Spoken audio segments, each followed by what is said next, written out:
할렐루야. 아멘. 지난주 59주년 감사 예배를 잘 드렸습니다. 여러분들께서 잘 준비해 주시고 수고하고 애써주셔서 감사를 드리고요. 특별히 설교하신 최재봉 원로 목사님께 감사드리고, 앞으로 원로 목사님께서 석 달에 한 번씩 4월달, 7월달, 10월달 오셔서 지난주와 같이 설교하십니다. 여러분들께서 그때마다 우리 원로 목사님 잘 살피셔서 좀 챙겨주시기를 부탁합니다. 그리고 이제 4월 달에 부활절이 있는데요. 부활절은 우리 기독교 절기 가운데 1년에 가장 먼저 오는 가장 큰 행사요 절기입니다. 이 절기가 되면 우리 교회가 하는 두 가지가 있는데, 하나는 목회자들이 우리 전도사님들, 부목사님이 한 주간씩 돌아가며 금식 기도하는, 그리고 저는 그 40일 기간 동안 하루 한 끼 식사하는 그릇으로 40일 기도회를 갔습니다. 각자 개인이. 그리고 우리 성도님 전체는 40일 동안 릴레이 하루 금식 기도를 합니다. 저 뒤에 게시판에 그 명단 쓰는 데가 있으니까 여러분의 이름을 올려주시고, 한 분이 하루도 괜찮고 이틀도 괜찮습니다. 자신 있는 분이 일주일도 괜찮은데, 그렇게 40일 동안 온 교회가 힘을 모아서 주의 거룩한 순환과 부활을 기념하는 그런 때입니다. 더불어 성경 필사도 같이 나가고 있습니다. 해서 성경 필사는 2월달까지 마치고요. 그렇게 해서 지금 2권의 필사본이 올려져 있는데 3권의 필사본 해서 필사본과 여러분들의 40일 금식 릴레이와 목회자들의 1주간 금식 및 40일 절식을 통해서 온 은혜와 정성을 함께 하나님 앞에 모으는 그런 부활절이 되기를 원합니다. 여러분들이 기도 가운데 늘 함께 해주시고요. 자꾸 주보에 거기 오프라인 예배자들의 신앙과 믿음이란 표현인데 죄송합니다. 온라인 영상 예배입니다. 지금 이 교회 본당에뿐만 아니라 교육관 포함해서 지하에 이르기까지 영상 시스템이 다 되어 있고, 각 가정에서 예배드리는 분들에게도 본당과 동일한 은혜가 함께 하시기를 주의 이름으로 축복합니다. 오늘의 말씀의 제목이 제비뽑기와 하나님의 음성이라는 말씀입니다. 저도 이 말씀을 준비하면서 특히 구약에 이렇게 제비뽑기가 많았는지를 저도 몰랐습니다. 제비뽑기라고 하는 것이 당시에 구약시대에 상당히 유행했던 것이다. 그런데 오늘 요나가 자기가 그 바다의 풍랑을 일으키는 주범이라는 것을 밝히는 것이 제비뽑기로 드러나는데요. 저는 요나라는 선지자를 참 좋아합니다. 어떤 구약에 훌륭하고 위대한 선지자들이 많지만 저는 선지자 중에서는 요나, 그리고 족장들과 족장들 중에서 소위 성직이 아닌 일반 사람들 중에서 좋아하는 사람이 야곱입니다. 특별히 이 요나는요, 사람들이 자꾸 요나를 이렇게 불순종한 종의 상징으로, 그리고 그게 막 그 복음 선거에서는 고멜급으로 막 취급되어지는 그런 사람으로 압니다. 제가 언젠가 한번 설교 드린 적이 있는데, 이 요나는 그런 사람이 아닙니다. 요나는 적어도 이스라엘 백성들에게서 그들의 할라카 축제 때, 불의 촛불 축제 때는요, 모세와 동급에 올려놓는 선지자입니다. 상당한 사람이에요. 여러분들이 요나서를 읽어보면 알지만 요나가 도망가거든요. 하나님의 말씀을 피해서. 그런데 요나서 어디에도 하나님이 요나를 책망한 걸 본 적이 있습니까? 마지막 요나 마지막 장에는요, 요나가 막 화가 나가지고 나 죽이세요. 내가 사는 것보다 죽는 게 낫습니다. 내가 이럴 줄 미리 알았으니까 내가 다윗으로 도망가는 거 아닙니까? 당신이 이럴 줄 알아서 내가 미리 도망갔는데 끝내 잡아다가 나를 일을 시키셨는데 내가 지금 사는 것보다 죽는 게 나아요. 라고 막 하나님 앞에 대듭니다. 근데 하나님 보세요. 요나 앞에서 쩔쩔맵니다. 야 요나야, 저기 저 니느웨 성에 좌우를 분별 못하는 어린애가 얼마나 되고 소와 양들이 얼마나 많은데 내가 저걸 회개한 저 사람들이 회개하는데 내가 저걸 다 죽여야 되냐? 라고 막 요나를 설득하면서 요나서가 끝나요. 요나는 말입니다. 왜 이스라엘 백성들이 요나를 사랑하냐 하면 요나는 내가 하나님의 종이야. 그리고 우리 백성은 하나님이 선택하신 선민이야. 근데 나 갑자기 하나님께서 요나에게 네가 가서 니느웨 성에다가 복음을 전해라. 하나님, 말도 안 되는 명령입니다. 그 니느웨 성이 100년 전에 우리 민족에 쳐들어와서 얼마나 우리를 괴롭혔는데요. 근데 거기다가 당신의 말씀을 전하라고요? 나는 못합니다 하고 다른 데로 도망가 버립니다. 여러분, 이해하실 수 있지 않습니까? 저는 그런 요나를 충분히 이해합니다. 그렇게 고집센 하나님의 명령임에도 불구하고 내가 어찌 하나님의 종이 돼서 내가 이스라엘 내 백성에게 말씀을 전하는 그런 종인데 왜 내가 저 지옥의 땔감 같은 이방인들에게 가서 내가 복음을 전하? 저는 못합니다. 그 강력한 자기 정체성, 그리고 이스라엘 민족의 선음이라는 선민이라고 하는 존엄의식, 이것을 굳게 지키기 위해서 그는 도망가 버렸습니다. 하나님 그를 쫓아가셨고요, 그를 잡아서 니느웨에다 세우십니다. 저는 그런 요나를 하나님이 지극히 사랑하신 것 같아요. 그 하나님은 얼마나 기분 좋으시겠습니까? 요나라는 녀석이 있는데 자기 종이래요. 이스라엘 백성을 향하여 하나님의 말씀을 대변하는 종이래요. 하나님께서 자기를 지명하여 부르셨다는 것과 자기 민족을 거룩하게 구별하셨다는 것에 대해서 너무너무한 자부심을 갖고 있습니다. 그 요나를 바라보는 하나님은 너무 좋았을 거예요. 그런데 요나의 생각과 하나님께 딱 부딪혔습니다. 요나가 하나님을 들이받아버립니다. 요나의 미숙함이죠. 요나의 미숙함이고 요나의 모자람입니다. 그런데 그것이 하나님의 사랑받는 이유가 됩니다. 왜? 그 의도가, 그 의사가 악하지 않기 때문입니다. 야곱, 처음부터 형 발꿈치를 붙잡고 쫓아나왔던 질투 많은 사람입니다. 형을 속여서 팥죽 하나로 장자의 명분을 샀습니다. 그 팥죽이 장자의 명분이 팔아지느냐고요. 에서의 말이 맞지요. 그게 장자의 명분이 팔아집니까? 결국은 형도 속이고 아비도 속여서 장자의 축복을 차지합니다. 그것 때문에 도망갑니다. 그리고 삼촌 라반을 속여서 거부가 됩니다.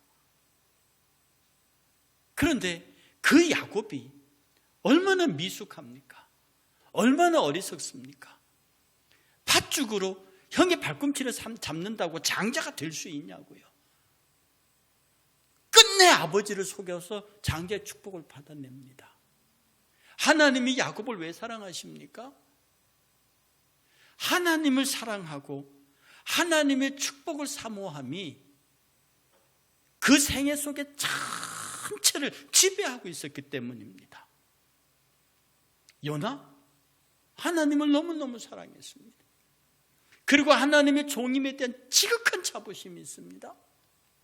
이스라엘 백성에 대한 뜨거운 열망이 있습니다. 그리고 하나님의 원수에 대해서, 이스라엘의 원수에 대해서 자기가 어떻게 해야 하는지를 알고 있습니다. 그런데 느닷없이 그 원수에게 가서 이 하나님의 말씀을 전하라 하니 받아들일 수 없는 요나로서는 도망가는 게 최선이었습니다. 이런 요나의 미숙함, 이런 요나의 모자람을 하나님은 지극히 사랑하셨습니다. 그런 요나를 뽑아내는 방법이 제비뽑기입니다. 그런데 여러분, 이 제비뽑기의 특성이 뭐가 있느냐 하면 제비를 뽑으면 이건 신의 선택이라는 생각을 갖게 됩니다. 우리가 조심해야 될 것이 있는데, 우리가 매년마다 새해에 말씀 뽑기를 합니다. 그것 굉장히 비판하는 목사님들이 많아요. 위험하다고. 저도 일부분 동의하지만 전체적으로는 동의하지 않습니다. 새해 내가 기도 가운데 말씀 하나를 뽑고 그 말씀으로 내 기도의 기둥을 삼아서 1년 갖는 것은 아름다운 일입니다. 그런데 마치 그 말씀이 내게 딱 꽂히는 어떤 그 부적 같은 말씀으로 받아서 그 말씀대로 안 되면 막 시험 들고 이러면 곤란합니다. 실제로 어느 교회에서요, 굉장히 딸이 와서 목사님한테 막 항의를 하는 적이 있습니다. 뭔데 우리 어머니가 몸에 진짜 힘든 병을 갖고 계신단 말이에요. 그런데 새해에 그 말씀을 뽑았는데 여호와는 치료하시는 하나님이라 그 말씀을 뽑았어요. 그러니까 그 말씀을 뽑고 엄마가 너무 좋아가지고 올해 하나님 나를 치료하시리라 보다. 그런데 2달 만에 돌아가셨어요. 그러니까 딸이 와서 따지는 겁니다. 새해 그 말씀을 뽑았는데 왜 우리 어머니가 돌아가시죠? 여러분, 그러시면 안 됩니다. 우리가 하나님의 말씀을 받고 하나님의 말씀을 정하는 데 있어가지고 그게 부적이 아니거든요. 그런데 부적이나 이런 어떤 신비한 예언 같은 것은요, 우리의 가슴 속에 꽉 박혀버립니다. 이것을 잘 이용하는 사람들이 일명 사이비들입니다. 옛날에 조선 불교가 왜 망했는 줄 압니까? 스님들이 지나가면서 이 집에 애기 끼었네. 그러면 그 집주인이 놀래갖고 나와서 그 애를 어떻게 하면 되냐고 그렇게 해서 스님들이 사기를 치고 다녔습니다. 요새도 가끔 길거리에서요, 당신 얼굴에 죽음 좀 끼었어 이렇게 말하면요, 그거 아무것도 아닌데도 대단히 기분 나빠서 그 쫓아가서 너 누구냐고 그러는 게, 그래서 걸려드는 사람들이 많이 있습니다. 제가 얼마 전에 제 경험을 얘기한 적이 여러분에게 있을 겁니다. 제가 치연교회, 저기 지금 그 방화동 그리스도교 치연교회 전도사 할 때요, 청년들 데리고 송추로 수련회를 갔습니다. 근데 그때 장마 끝이라서요, 물이 높았어요. 그런데 어떤 할머니가 강을 못 건너고 계시길래 제가 그 할머니를 업고 건너드렸거든요. 그 딱 내려드리니까 저를 딱 붙잡더니 총각 앉으래요. 왜? 그랬더니 자기가 점을 봐주겠대요. 그분이 송추 일대에서 세점 보는 할머니였습니다. 그래서 내가 할머니, 전 전도사에 그런 거 안 봐요. 그랬더니 욕을 하셔서 저보고 육두문자 욕을 하면서 입 바꾸면서 앉으라고. 내가 할머니한테 효도하는 마음으로 앉았습니다. 그래서 참새가 뭘 하나 뽑더라고요. 그래서 그걸 나한테 펴서 읽어주는데 뭔 줄 압니까? 네가 50살이 넘으면 돈을 주체할 수 없이 많이 번대요. 그래서 내가 할머니, 저는 돈하고 관련 있는 직업도 아니고 저는 이거 일 없어요 그랬더니 짐을 싸면서 돌아서면서 미친 새끼 내 말대로 되나 안 되나 보라고 그러고 갔어요. 근데 제가 지금 한국 나이 63입니다. 근데 제가 그 말을 드리는 게 아니라 이상한 것은요, 제가 20대 30대에 저에게 가장 교훈적이고 남는 말을 해준 사람들이 얼마나 많겠습니까? 근데 그건 다 잊어버렸는데 50살이 되면 돈 주체할 수 없이 많다는 그 말을 왜 안 잊어버리겠습니까? 그 말은 아니, 지금도 그 말이 너무너무 그 할머니 얼굴까지 생생하려고 그래요. 왜 그러게요? 저와 여러분들의 마음속에 이런 요소가 있는 겁니다. 그래서 제비 뽑기를 잘못 확신하면, 내가 어떤 기도 가운데 무엇 가운데 무엇 말씀 하나 딱 꽂히면 이게 그거다라고 제비 뽑기 결과로 받아들여 버리게 되면 우리의 신앙에 큰 위험을 닥쳐올 수 있습니다. 그래서 우리는 제비 뽑기의 정신은 뭐냐면, 모든 결정에는 하나님이 간섭하신다는 겁니다. 모든 결과, 모든 것에는 하나님의 전능한 주권이 개입하신다. 그러므로 제비뽑기를 통해서 하나님께서 내게 말씀하시고 제비뽑기 결정을 통해서 내가 무엇을 해야 할지를 알려주신다. 이 제비뽑기를 하는 그 정신은 제비뽑기 자체에 무슨 효험이 있는 것이 아니라 그 제비뽑기를 통해서 하나님께서 저와 여러분들에게 무엇을 해야 할지 어떻게 해야 할지를 결정하게 하시는 것으로 받아야지, 그 자체가 마치 어떤 전능한 힘이 있는 부적으로 그렇게 이해하면 안 된다는 것입니다. 그런데요, 성경을 가만히 보니까 정말로 제비뽑기가 많이 있어요. 여리고를 무너뜨리고 아이성을 점령하다가 대패합니다. 그때 아간을 잡아낼 때도 제비뽑기를 했어요. 그 다음에 속죄지 제물을 결정할 때도 제비뽑기를, 어느 곳으로 제물을 삼을까라고 그거 할 때도 제비를 뽑았어요. 사울왕을 세울 때도 제비를 뽑았습니다. 이스라엘의 초대왕 사울을 뽑을 때도 제비를 뽑았고요. 그 다음에 하나님과 전쟁을 해야 됩니까 말아야 됩니까 라고 하는 것도 제비를 뽑았어요. 우림과 둠밈이라는 걸 가지고. 그리고 성전에서 찬송 맡은 자를 결정할 때도 제비를 뽑았습니다. 누가 찬양하고 누가 어느 사람들이 찬송할 것이냐를 결정하는 거룩한 결정에도 제비를 뽑았습니다. 성전의 제사장들이 들어가는 순서도 제비로 뽑았습니다. 누가 그 다음 차례로 성전을 지킬 것인지를 뽑는 것도 제비를 뽑았고요. 누가 성문을 지킬 것인지 순서를 정하는 것도 제비를 뽑았습니다. 드려질 봉헌의 물건도 결정할 때도 제비를 뽑았습니다.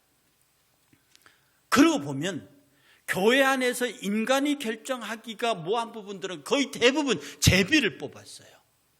그리고 이스라엘 백성이 가나안에 들어가서 차지할 땅의 면적, 각 부족별로 차지할 땅의 면적을 계산할 때는 인구 비례로 결정을 했는데 어디에 땅을 가져라는 땅의 위치를 결정할 때는 제비를 뽑았습니다.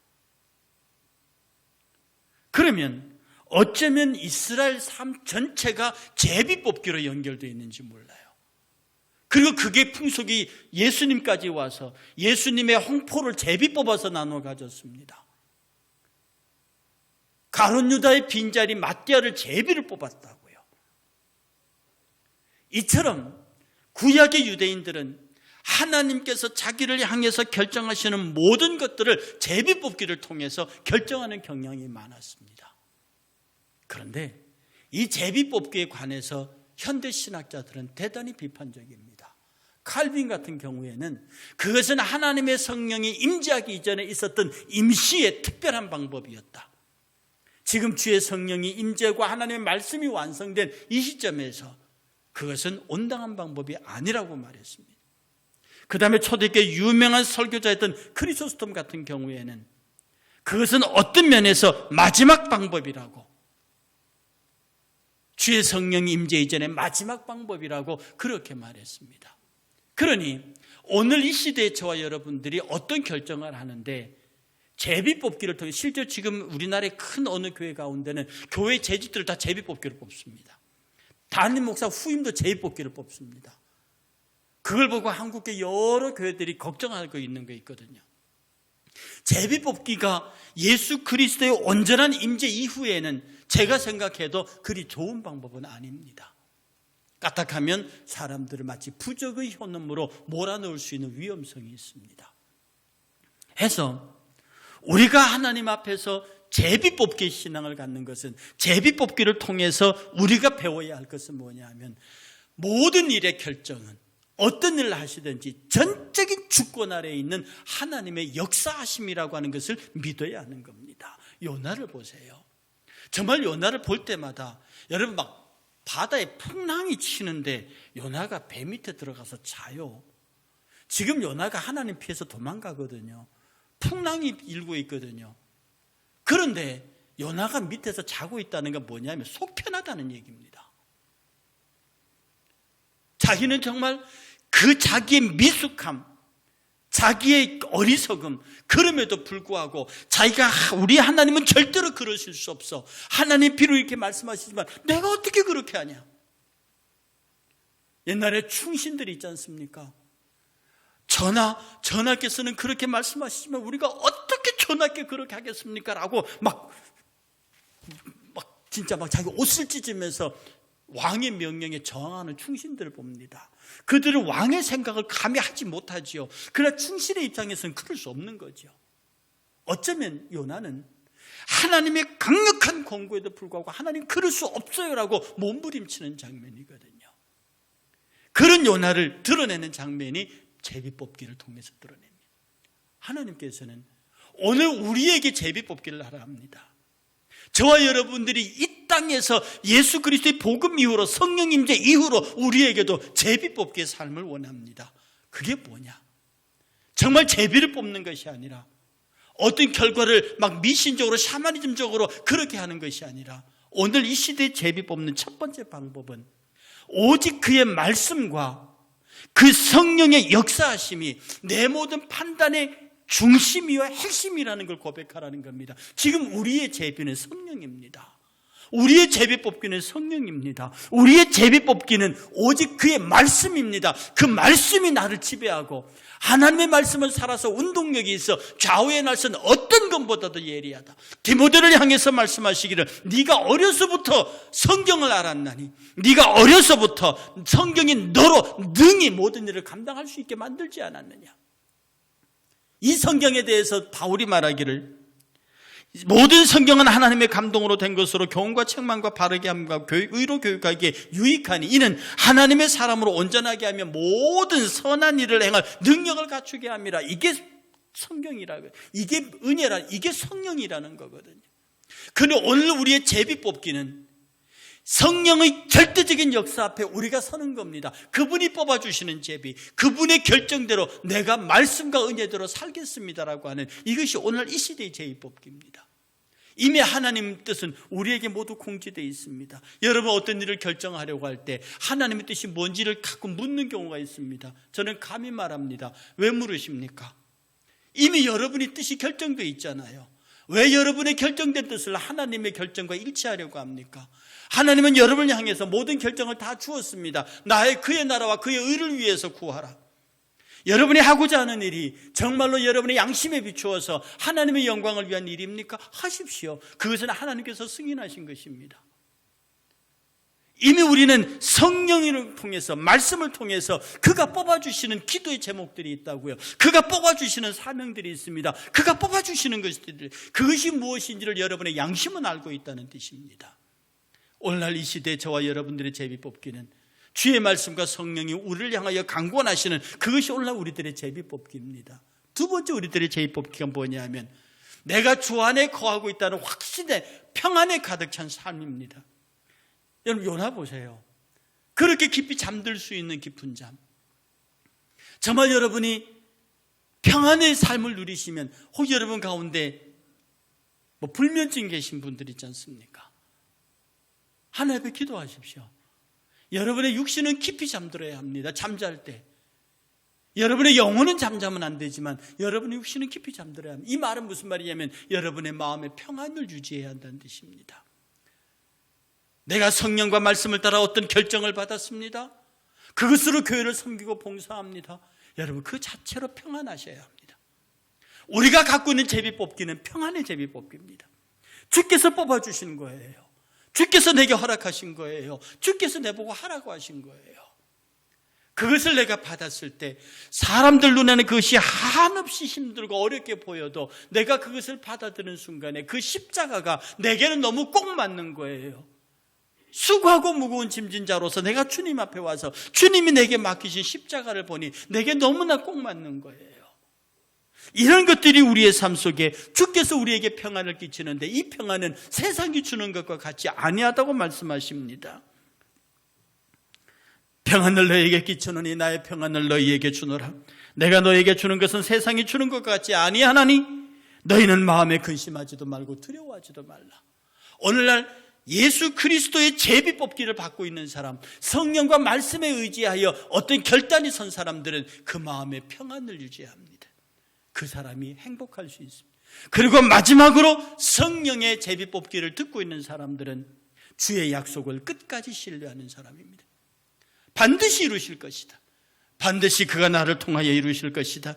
내 평생에 너를 당할 자가 없으리니 내가 모세와 함께 있던 것 같이 너와 함께 있을 것임이니라. 여호수아에게 하신 하나님의 말씀입니다. 내가 너를 떠나지 아니하며 버리지 아니하리니 강하고 담대하라. 너는 내가 그들의 조상에게 맹세하여 그들에게 주리란 땅을 이 백성이 차지하게 하리라. 오직 강하고 극히 담대하여 나의 종 모세가 내게 명령한 그 율법을 다 지켜 행하고 우로나 좌로나 치우치지 말라. 그리하면 어디로 가든지 형통하리니 이 율법책을 내 입에서 떠나지 말게 하며 그것을 주야로 묵상하며 그 안에 기록된 대로 다 지켜 행하라. 그리하면 내 길이 평탄하게 될 것이며 내가 형통하리라. 내가 내게 명령한 것이 아니냐. 강하고 담대하라. 두려워하지 말며 놀라지 말라. 내가 어디로 가든지 내 하나님 여호와가 너와 함께 하느니라 하시니라. 여러분, 예수 그리스도를 통한 제비 뽑기, 하나님께서 내게 주시는 확신, 이것에 관하여 미숙하셔도 상관없습니다. 요나가 얼마나 미숙합니까? 얼마나 무식하게 나옵니까? 정말로 무식이 용감한 거죠. 그러나 그 요나가 하나님의 사랑을 입습니다. 그 요나가 이스라엘 백성의 극진한 존경을 받습니다. 이유는 단 하나, 하나님의 선택에 대한 지극한 감사와 하나님의 종이라고 하는 원칙 앞에 철저했기 때문입니다. 그걸 시행하는 과정에서 하나님의 뜻과 부딪혔어요. 그 뜻에 하나님의 뜻을 어그렸다고, 그렇다고 하나님이 미워하던가요? 여러분, 완전하려고 하면 죄를 짓습니다. 적어도 교회 안에서 누가 말썽을 일으키느냐? 예수 잘 믿는 사람이 말썽을 일으킵니다. 신앙생활 잘한다고 하는 사람들이 문제를 일으킨다고요. 왜냐하면 완벽해야 되니까, 완전해야 되니까. 완전은, 피조물의 완전은 논리적으로도 모순입니다. 우리가 갖고 있는 것은 우리의 부족과 우리의 미숙함과 우리의 허물에 대하여 우리 하나님 앞에 정직한 사람입니다. 하나님, 제가 그렇게 생각했어요. 제가 그렇게 행동했어요. 나는 이것이 하나님에게 최선인 줄 알았습니다. 그런 하나님의 사람을, 그런 열정을 하나님이 뭐라 하신다고요? 아닙니다. 그분은 완전하신 분입니다. 그분은 부족함이 없는 분입니다. 그분은 내가 진토임을 아시는 분입니다. 그분은 내가 죄인인 것을 안다고요. 그러니 그는 나의 허물을 허물하지 않으십니다. 나의 허물을 긍휼히 여기신다고요. 그리고 더 잘할 수 있도록 나를 격려하시는 분입니다. 오늘 저와 여러분들은 요나에게서 이런 열정을 배워야 합니다. 야곱에게서 이런 자세를 배워야 합니다. 야곱, 나는 하나님 것만 욕심이 있습니다. 내 비록 인간적인 방법이라도 하나님의 것을 차지하고 싶습니다. 요나, 내 비록 하나님의 말씀을 거역하는 일이 있더라도 하나님이 내게 주신 이 귀한 선지자의 사명을 내가 그렇게 쓸 수는 없습니다. 겉으로 보면 저항하는 거죠. 겉으로 보면 불순종하는 거죠. 겉으로 보면 하나님에게 대드는 거죠.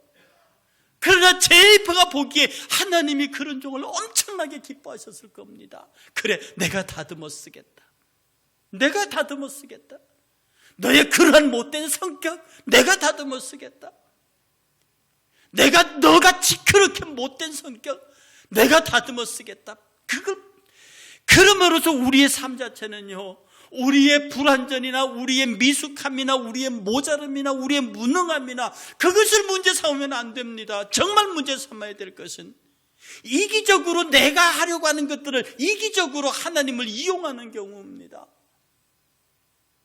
정말 문제 삼아야 될 것은 내가 하나님 앞에 의롭다고 생각하는 경우입니다. 정말로 힘들어하는 것은 내가 하나님 앞에 완전하다고, 나는 예수 잘 믿고 있다고 말하는 겁니다.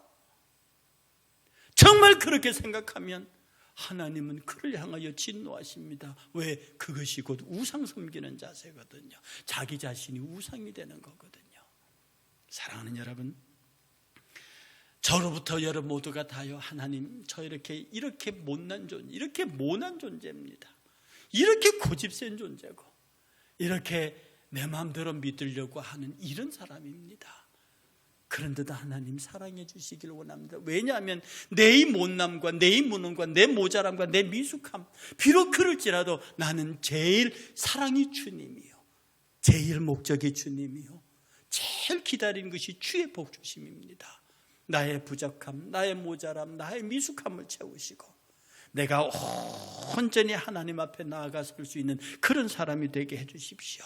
요나처럼 멋진 신앙의 호기를 부릴 수도 있고, 요나처럼 선한 의도지만 하나님의 책망을 받을 수 있지만 그 책망에 기죽지 않고 끝까지 하나님의 인도함을 바라보는 순수한 인간으로 살게 하십시오. 그리고 세상을 향하여서 절대로 기죽지 아니하고 포기하지 말고 하나님이 응답하실 때까지 당당하게 그 신앙의 길을 가는 멋있는, 참으로 멋있는 요나의 신앙, 참으로 귀한 야곱의 신앙의 길로 저와 여러분들이 함께 가시기를